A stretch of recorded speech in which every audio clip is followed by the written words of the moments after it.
My husband wants me to be a mother to his affair child. I, 29F, have been with my husband, 44M, for 5 years, and we've been married for 2. We met at the church I joined after moving to a new city to start my career. I work at an insurance company, and he's a pastor. Even with our age difference, he has always been kind and made me feel special. A week ago, he came home and said we needed to talk.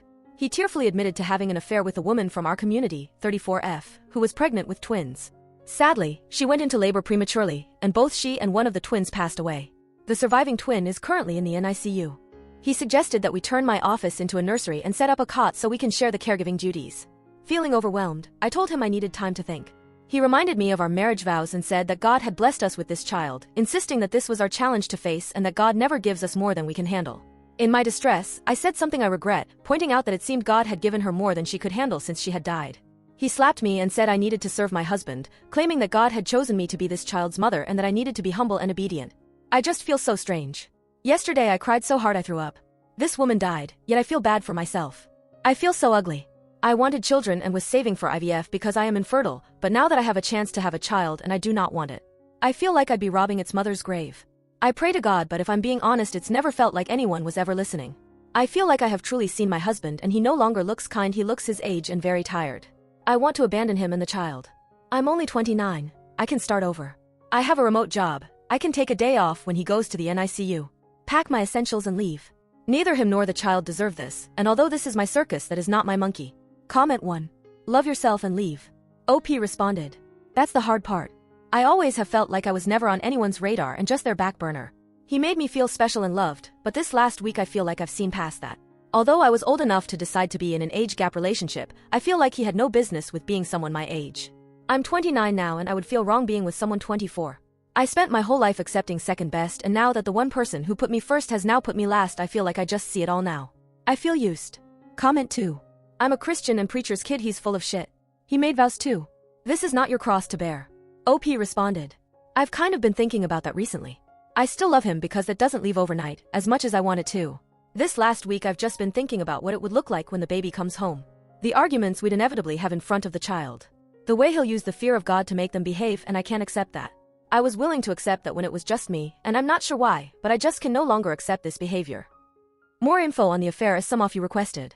He said that she had come to his office several times to seek spiritual counseling, and the affair just happened after many emotional sessions. The assistant pastor is aware of things according to my husband's version of events and has called me twice this week to offer help converting my office into a nursery. He said that forgiveness is a virtue and this is part of God's plan. Comment 3. Don't let him use God to manipulate you. He doesn't care about you. OP responded. That's just it though, looking past the situation itself, he doesn't care about me and only pretended to. I finally found someone who put me first and it was a lie. I feel like such a gullible idiot. A 39-year-old man was interested in a 24-year-old woman because they had the same interests? Really? I feel so stupid for not seeing it when I can so clearly see it now. Small update in comments. I just want to thank y'all for the support. I'm still processing this all, and I just need a little time. I don't feel unsafe, just unloved, just not enough. My husband did apologize for slapping me and continues to express regret, but he can't take it back. Just as he cannot take back impregnating another woman, which ultimately killed her. I'm just feeling so disillusioned with my whole life right now. I know I should leave. I know that there is a world out there that will not treat me like this, but I am scared of change. I am working on a plan to leave and getting my ducks in a row for when I am ready to go, but I am not sure when I would leave if I choose to. Many expressed that I should make a report to the police about him slapping me, and they're probably right, but that would likely cause me more problems than it would be worth. If I leave, it might make him want to contest the divorce more, and if I stay, it would cause more tension. I've been working on my left hook though, because I won't let him get away with it again. I'm not violent myself, but I'm down for a tussle, because although I'm hurt, I am angry. I'm not sure if there will be an update because I'm still unsure. I can make all the plans in the world, but the change scares me almost as much as bending to his will. I've been praying about it, but I see no clear answers or guidance. I don't know. Funny thing, I'm jealous of the people saying that this is fake. It's like I want my life to be like it was 2 weeks ago. I could read a crazy story on the internet and think, wow, that's crazy, seems kinda fake, and keep scrolling and go about my life. Only I can't scroll away in real life because that's just not how life works. I don't owe anyone proof of my life tragedies, least of all strangers on the internet whom I will never meet. I do thank all who have given support. I wish I could tell you I packed my bags and left his sorry ass, but I'm not strong enough to yet. It's not that easy to do in real life as it turns out. Odd. Update, 8 months later. I left. If that's all you wanted to know, there it is. For those of you who asking how the other woman died, I get it, I invited you into my business, it was an amniotic fluid embolism. I don't know much about those, but I guess when they happen things go wrong really. really fast. We lived in a more rural area, so they just weren't ready for something like that to happen. I didn't leave right away, as I know now that I should have. It just wasn't that easy. I stayed for 2 months. I knew if I did not at least try to make it work, I would not be able to live with it. Not because I wanted to save my marriage, but because what ifs keep me up at night enough as is. I went to marriage counseling with my husband, but it was ultimately fruitless. Of course it was Christian counseling. I felt like their goal was for me to forgive him rather than actually trying to help me. I was so utterly alone during that time. My parents and brother are also very religious, so even though they weren't happy with my husband, they kept urging me to do what a good Christian wife would do. I spent so much time suffering in my own head that I began to realize that I was just going through the motions, doing what I thought people expected of me. I entered a state of derealization for a time, and that was an absolute mind F. The feeling of nothing being real, not even myself, was horrible. During this period, my husband brought his baby home, and while he tried to split the cares 50-50 at first, he ultimately didn't trust me to look after the baby because I was lost in space. So he ended up being the primary provider. When I was with the baby, all I could think about was how its existence ruined my life. It'd look at me with big blue eyes, and I would just wish it would disappear. I would actively spend time resenting a baby. There was a time when I was thinking to myself and I wished it would stop breathing. That was when I knew that I needed to leave. I was blaming a baby and wishing ill upon it, and that was not okay to do. I don't remember much about this time besides that. It's mostly a blur otherwise. I sought services through my work to talk to a therapist, and I eventually came back to earth. She helped me make a plan.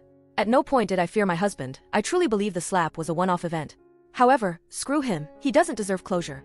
On a night he had a long Bible study, he always took his baby with him because he didn't trust me. I packed my essentials and dipped. I met him pretty quickly after college, so I did not have much to take as far as furnishings. I fit everything I wanted in 3 suitcases and 4 moving boxes. It all fit into my SUV after some mediocre Tetris skills. I was able to change my phone number online before I left, but I did leave the divorce papers under his pillow with my lawyer's contact info. Kind of like the Tooth Fairy, but for adults' assholes. I was the breadwinner. In my state, we were not married long enough for me to pay spousal maintenance. At least that is what my lawyer said. I own my vehicle outright. We had our own bank accounts and a shared expenses account. We filed taxes separately, and the church owns the house. He's being an ass about it all, but I'm hoping it should be done soon. I got a decent apartment in a city a few hundred miles away. I've never lived in a city this big before. Everything is so expensive, but besides that, I like it. I found a new therapist, met some new friends, and found a new church with loving people. I still have my days, but for the most part I'm content. I think it will always hurt on some level, but I'm working on taking my power back. I will turn 30 next month, and I am hopeful it will be the start of my best decade yet. Commenter: I have waited so long hoping to see this update. Good for you, have a wonderful, fulfilled, happy, and safe new life. OP responded: Thank you for keeping me in your thoughts. I truly believe I could feel the support from wherever you are in the world. May you have a wonderful life.